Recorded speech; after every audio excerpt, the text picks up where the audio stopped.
ഇത്തരം ചതികളിൽ പെട്ടുപോകുന്ന കുഞ്ഞുങ്ങളെ രക്ഷിക്കാൻ നിങ്ങൾക്ക് തോന്നുന്നില്ലേ? ആരാണ് ലഹരിയുടെ ചതിയിൽ പെട്ടുപോകുന്നത്? ഇതാ ഇവരിൽ ഞാനും നിങ്ങളുമുണ്ട്. എനിക്ക് വീട്ടിൽ നിന്ന് സ്നേഹമോ ലാളനയോ കിട്ടുന്നില്ല. മാതാപിതാക്കൾ നിരന്തരം പോരടിക്കുന്നതിന്റെ ദുഃഖമാണ് എനിക്ക്. മാതാപിതാക്കൾ വേർപിരിഞ്ഞ് ജീവിക്കുന്നതിന്റെ ദുഃഖമായിട്ടാണ്.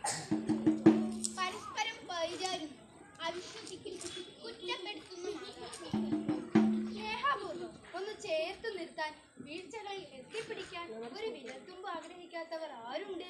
അത് കിട്ടാതെ വരുമ്പോൾ, മറ്റുള്ളവരെ പുകഴ്ത്തി നമ്മളെ കഴിവില്ലാത്തവനായി പറഞ്ഞു തള്ളുമ്പോൾ